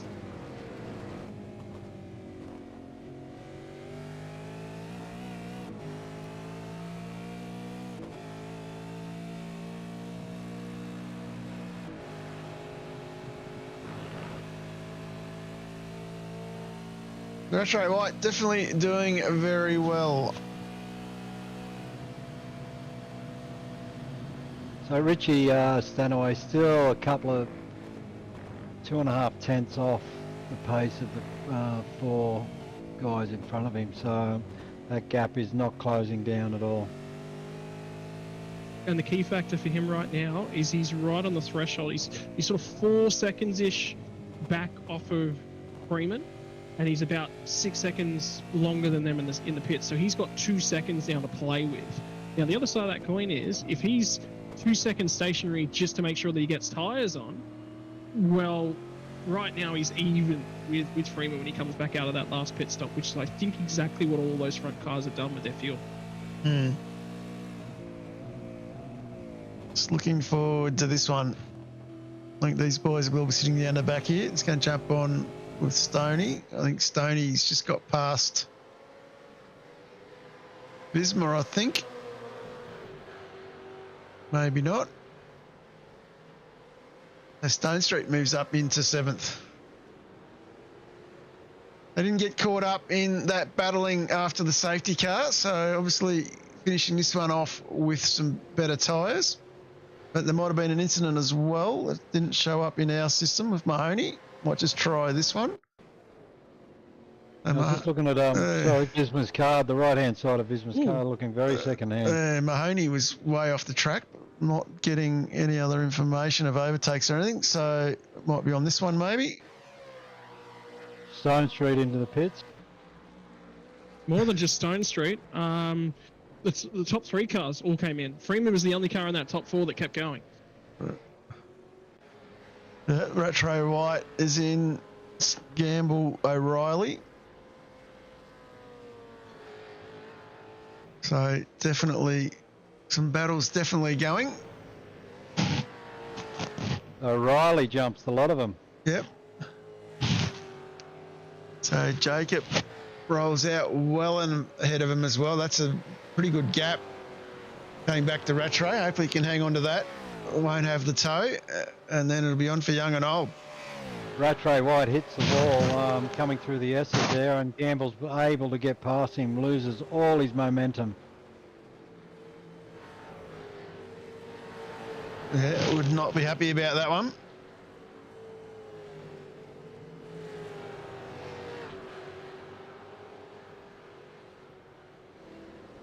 And the key factor was it was just Aiden Kale was just in and around the mix from where they came out from the pit lane and right on that blend. So, you know, it was, he just got spooked a little bit off the line and opening up the first corner after coming out of that pit lane, and that's just where it all went wrong. He had a lot of time to save it, but he just wanted to be aggressive and push, and that's where it's all gone wrong. So Freeman currently in the lane. And Richie Stanaway as well, Vlasbom as well. So what it does, looks like Visma's going to roll in. Mahoney's going to stay out. Stanaway's rolling in the lane.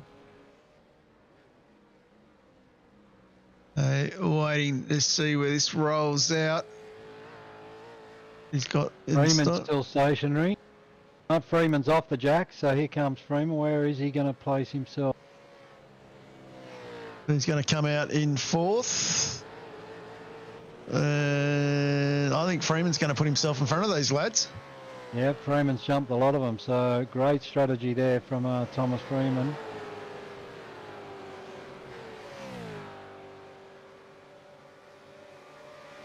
Has he got enough fuel to get home? That is the question for a few of these lads. 8.2 seconds in that stop, so all the boys around him stationary longer than that.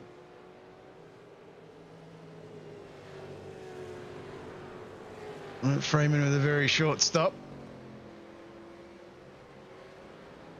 Because Richie Stanaway has come back out in, he's currently in 8th on the road, but probably 5th in race order once the pit stops roll out. So here, that gap to Rattray White is very, very close now, whereas before he was 5 seconds off these boys.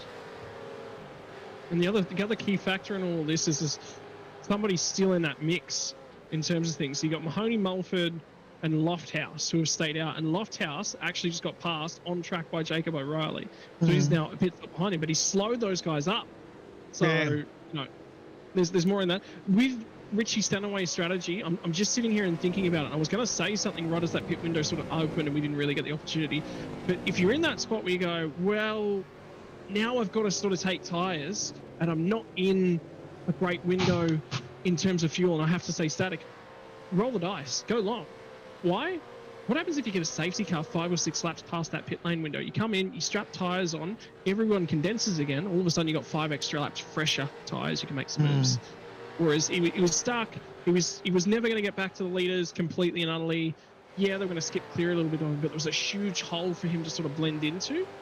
And that's what you do with that hole. You go, okay, I'm not going to get the track position out of this hole. It's not going to work out that way. So I'm going to leverage that and I'm going to run long. And he just opted for that. Could be a little bit of strategy nuance. Could be, you know, rustiness. There's a lot of things to sort of play with there. As Rattray White just gets past Stanaway. That's pretty much what Mahoney's doing. He's still out on the circuit. See if he comes in on this lap, but he stayed out and continued operating about 8 seconds ahead of Mulford. And then about another 2 seconds back to Freeman. Looks like Richie's going to fight this out here. Oh! There was millimetres between those boys right there. It's either Richie's feeling a lot more comfortable in the car and he's got good pace, or Rattray White's struggling after clipping the wall at the S's there. He might be suffering a little bit of straight line speed. Would be the case too. Let's just see. Oh, they made contact. They tripped over each other just a little.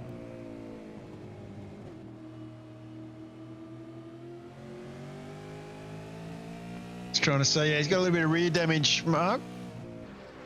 So that's probably could be affecting his speed a little bit.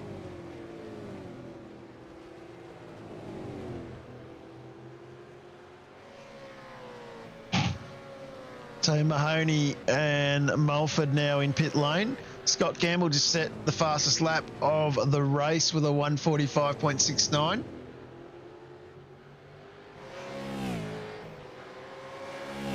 Anthony Visma's got a black flag. Visma, I didn't see that pop up. Oh, I think that's pit lane. It's either speeding or unsafe exit. Because remember the pit lane exit here at Watkins Glen. Once you get to that blend line, you've got to go all the way Around there. Yeah. He's on the last bomb here. He's under a bit of pressure from the tyre.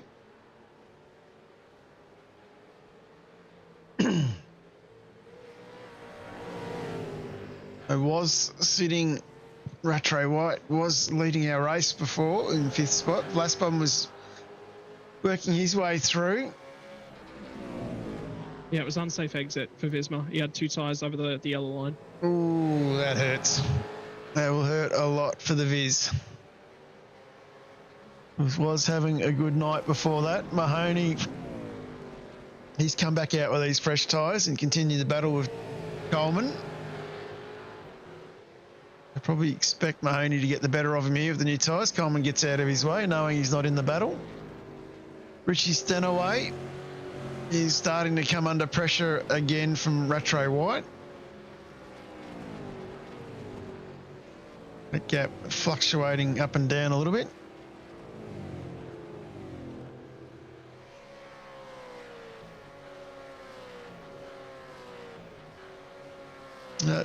Thomas Freeman up 4 spots in 1st place at the moment. Be our 3rd different winner if he can carry it to the flag. Yeah, we've got 10 laps to go, and we did speak earlier as the broadcast started that we thought Thomas Freeman, if he could nail a qualifying lap, would cut his work rate significantly in the race. And we did speak about how his strategy was always on point, and that seems to have worked out tonight. Like I said, the question is, does he have enough fuel to get home, or does he have to go into a big fuel save? Oh, it's to be revealed over the next 9.5 laps.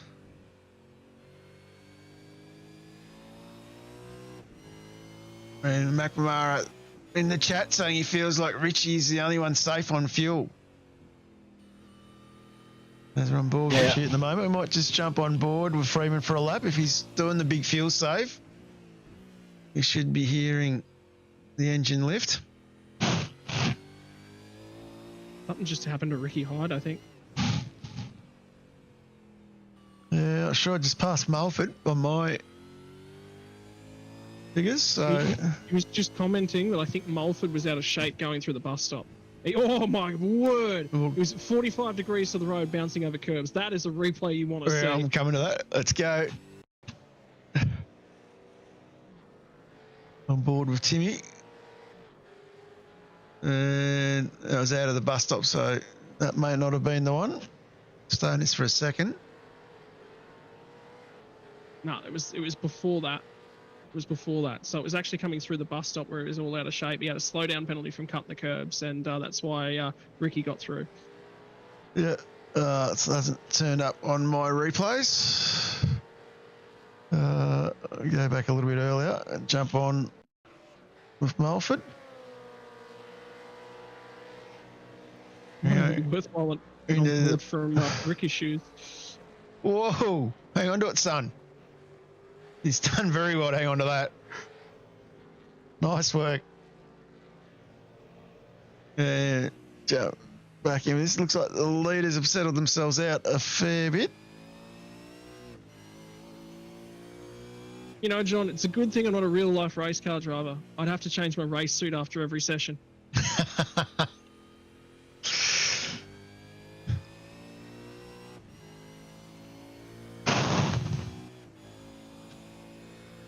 Doesn't sound like Tom is doing much fuel saving, so...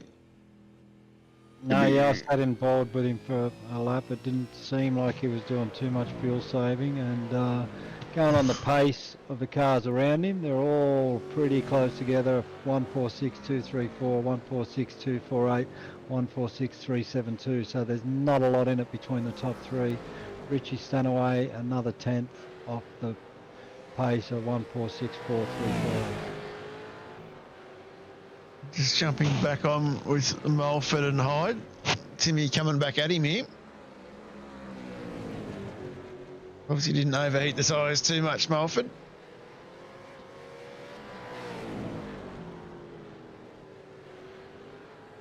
Very tight little battle. A couple on track still.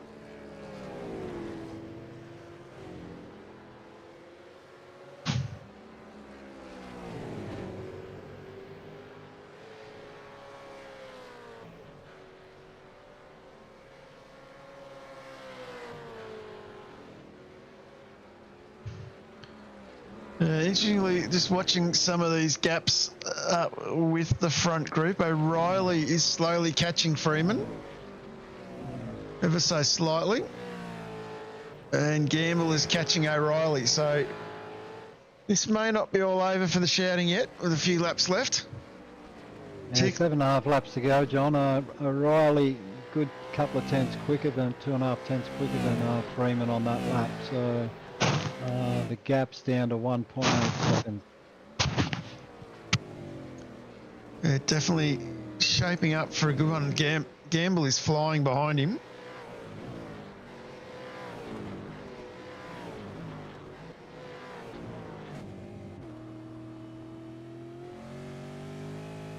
Jump on the roof camera of Gamble.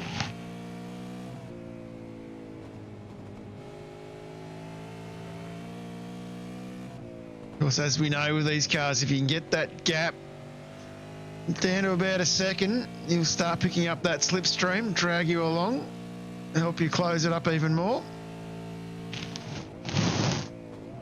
Yeah, with key factors, seven laps, like you've got to catch and then you've got to pass in that 7 laps.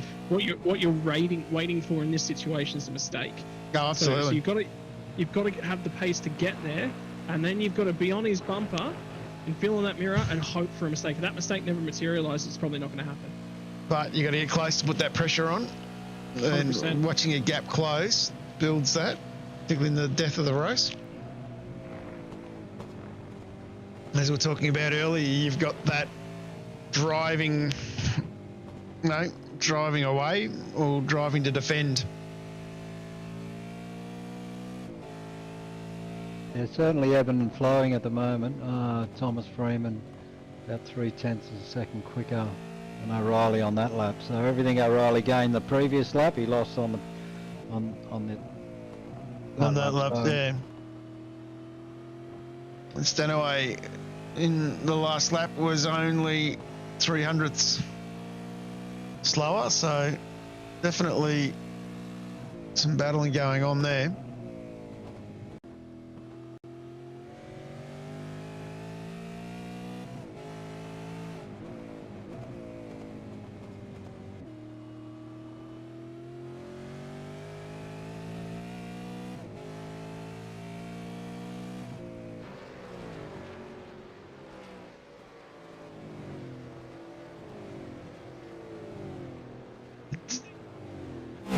It has. As boys come across the line, Freeman with a 146.55, O'Reilly 146.27, 3.2 for Gamble and 2.8 for Stanaway.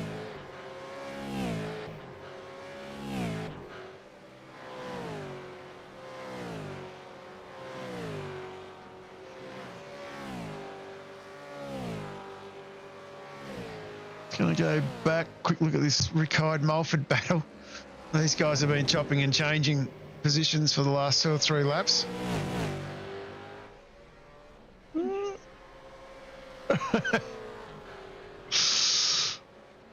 The old commentator's curse. He's still there. He's still there. He's still there. And jump back up to the front. Freeman now only at 1.5 seconds.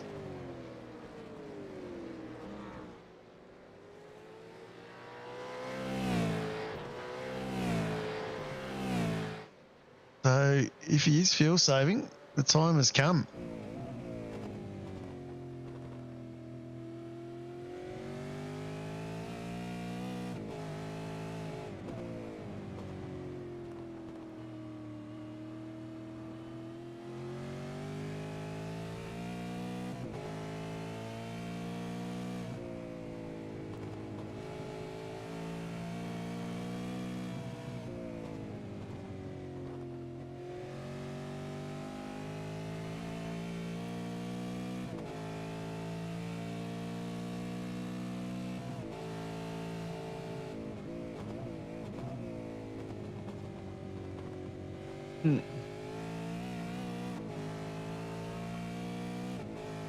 It definitely doesn't sound like Freeman's doing any fuel saving, so fair chance I think he'll be okay to the end. Just wait coming down into the bus stop. No massive lifting there, so I reckon he might be okay on fuel, boys. Gamble did just bounce under a second there. And Mahoney has caught up behind Stone Street. This is a battle for 8th and 9th.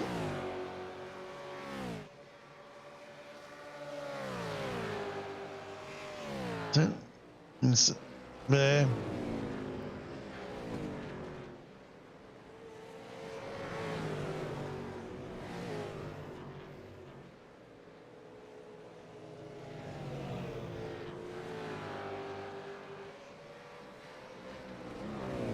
It looks like Mahoney's going to get the inside of Troy here. Gets that one done. DC tucked up behind them. Freeman still holding that 1.3 second lead. Gamble's still sitting at 1.3, 1.4, so that's opened up a little bit again.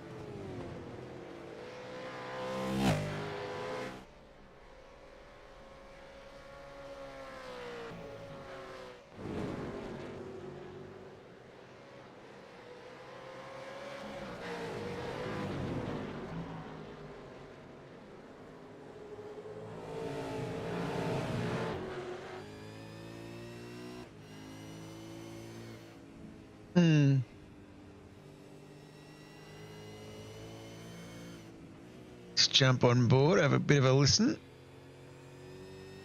He's in fuel save mode. We'll probably hear it coming down here. It doesn't sound like he's done a big lift in the middle of the straight there, but where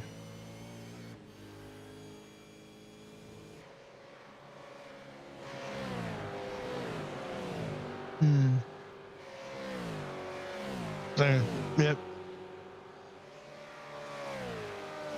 Well, that puts him back to 10th. Coleman now leading the Super 2 guys. Mulford and Hyde coming up behind. So a little bit of work there still from Stoney to be done. A couple of other little battles down the back. Minogue and John Fillingham. Bit of a tap there. Both continue to play on. And Visma, he's still circulating back down in 17th, lost 9 spots. Just going back up the front, they've all spread out a fair bit more. So Thomas now has a 1.3 second lead from O'Reilly. Gamble 1.6 further back. Stanaway 3 seconds behind that. So our top 5 cars are all starting to spread themselves out a little bit, as we only have 2.5 laps to go, so, or 1.5 laps to go. Yeah.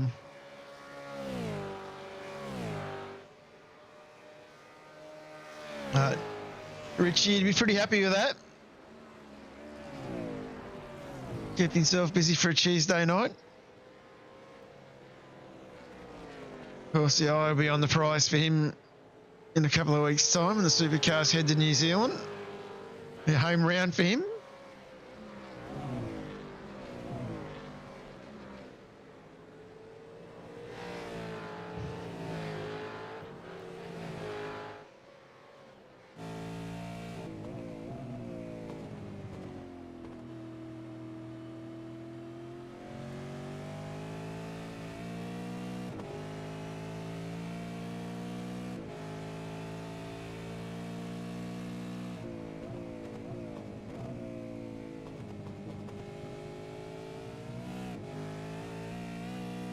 And of course, 12 race weekends does make it a little bit harder for some of these guys.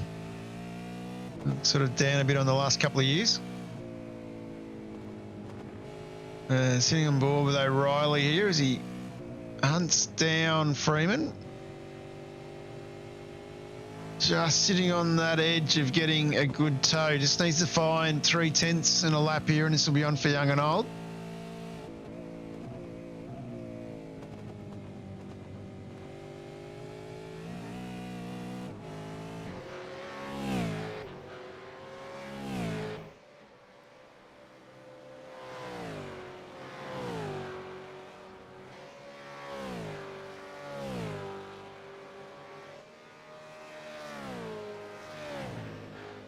Definitely been a very good strategic battle with these guys.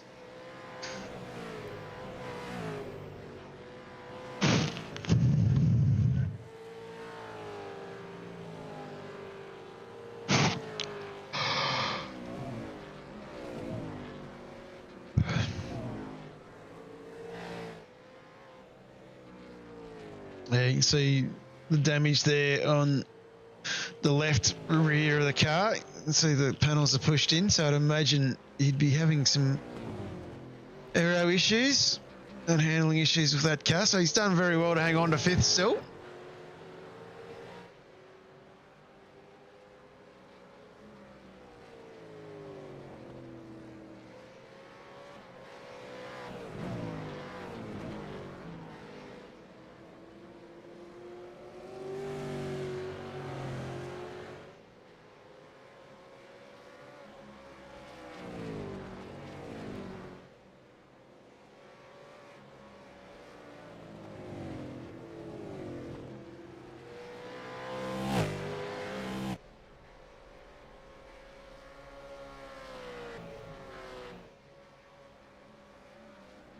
And Freeman just takes the white flag, a 1 second lead over O'Reilly. Going to take a massive mistake for O'Reilly to get the jump on him here, but still has to drive cleanly to Thomas. Hopefully has enough fuel.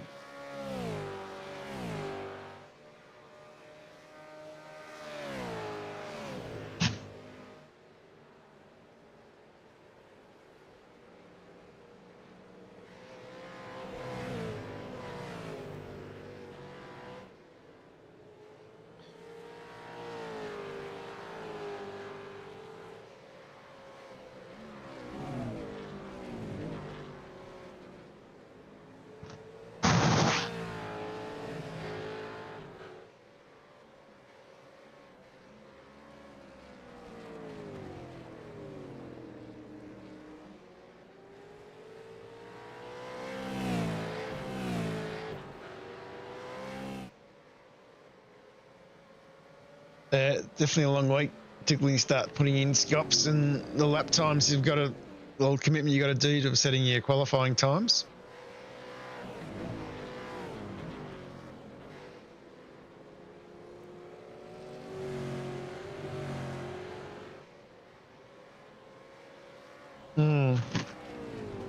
Which is where some of our big names have been tonight at Phillip Island, getting ready for tomorrow night. So going to be interesting, see how it all plays out for everybody. But this is the man coming across the finish line. P1, 95 Sim Sports, Thomas Freeman. P2, Jacob O'Reilly. Scotty Gamble brings it home for 9.5 in 3. Richie Stanaway from Lob Esports over the line in 4th spot. Great drive for Richie, been away for a while, back with us again. Zachary, whoa, almost gave it the Vlas bomb. And Rattray White brings it home in 5th after leading most of the race. Vlasbom up 8 spots. Great try for him. Put himself into 6th. The Minnow Ty Delaney in 7th place, up 2 spots. Joe Mahoney on his first race with the series, and he would be pretty happy with being 8th. Dave Coleman up 4 spots. Great drive from him. And next in our list in 10th, Troy Stone Street ahead of the other debutant tonight, Ricky Hyde in 5th. And then Mulford Dawson. Blanchard, he's going to come across the line in 14th. Flavel in 15th. Up 6 spots. Another great drive from Dean.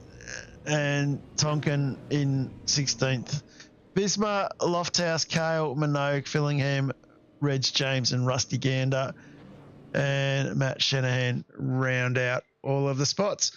So what we might do, we might just quickly go to a 30-second break and we'll join you guys back to have a chat with our podium.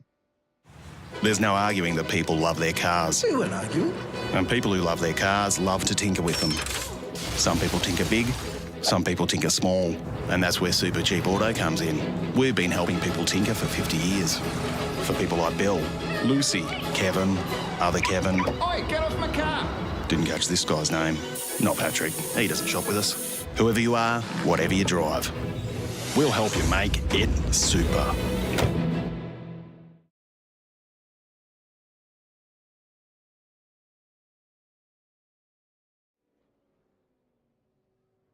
That was a pretty good night of racing, guys. And what we might do, we might start off having a chat with our P2 man, Jacob O'Reilly. P2, Jacob, how did you find that?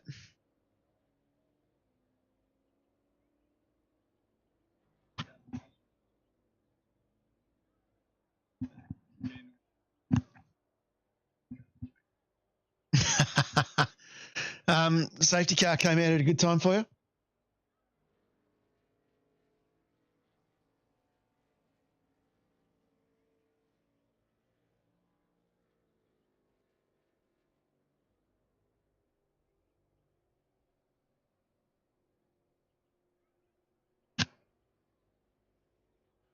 And a big week this week, as we were talking about on the broadcast. You got Pro Series tomorrow night?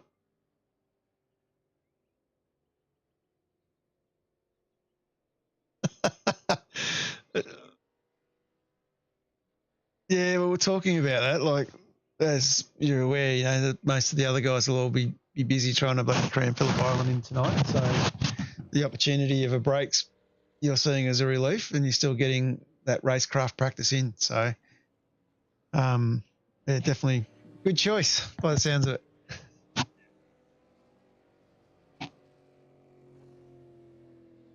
No worries. And of course, our race winner, Thomas Freeman. Well done, Thomas.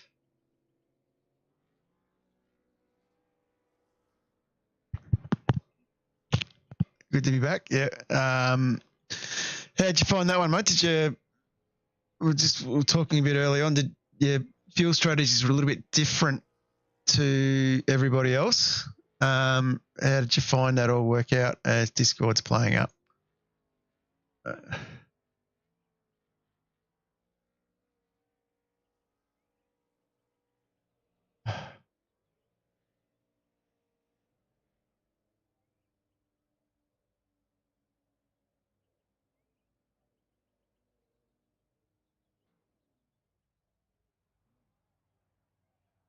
Didn't help me at all.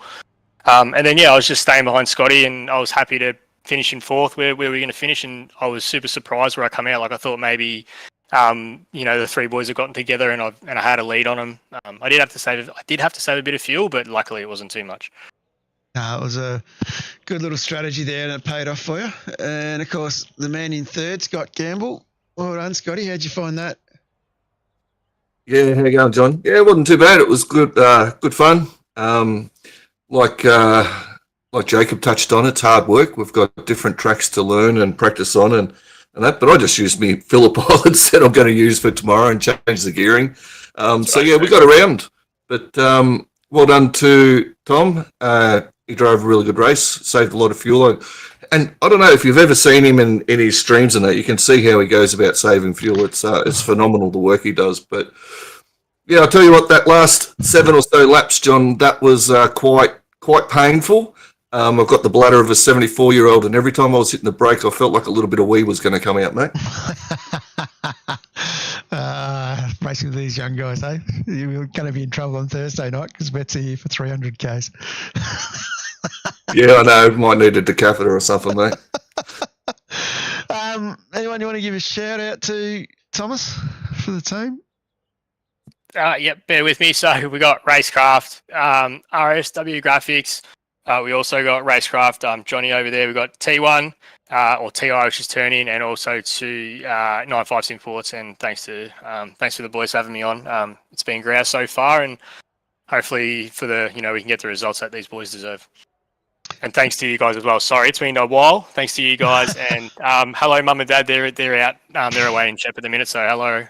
And yeah, thanks boys again for the stream and to Race Control as well for their hard work. That's right. Too easy. And of course, Jacob, you want to give a shout out for the Vermeulen boys, mate?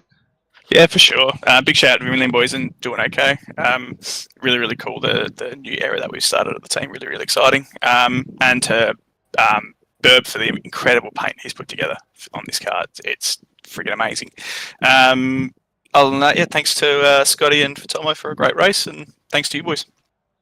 Not too easy. Of course, big thank you to Mark and Scott. We had a special guest in this evening, Mr. Scott Rankin. A real commentator, Dave Baldock. There were two real commentators in this commentary box, and then a solid casual walked in like me. I don't know why you left the door open. Lock that door next time, boys. It's been a fun night with bloody Discord playing up and everything else, but anyway, we got there. Next week, lads, we are off to Silverstone for the Grand Prix circuit. So any thoughts on that one? No. A long way away. No. Yeah, same as Jacob. No. Ask me after tomorrow night. Oh. I'm currently completing an entry form for. It'll be all right. I mean, Red Bull Rings the week after. Fast Isn't line it? track. I think. Yeah, we'll be all right. Yeah, Red Bull Rings the week after. Yep, that's correct, Scott. Well, you might see me on track for that one. Can't wait. Looking forward to that. We'll say about commentators' curses. Can't drive. Huge thank you, of course, to everyone out in the chat. And apologies again, another night with some technical issues thanks to Discord this time. Huge thank you to our podium. Congratulations, guys, on your spots, and good luck to everybody tomorrow night. Always look forward to see how the boys from East Coast go in the big game. I know I will be there in race control wearing my hat. Looking forward to your call, Scott. Good luck with that one, mate. I know how hard and how much work goes into the Pro Series broadcast, and a great little video done by Brenton and the lads giving a good overview of the circuit there as well. And I think there was a recap video being done by the Sim Speed boys of round one. So keep an eye out for that on the broadcast. And I did thank Mark and I did thank Scott.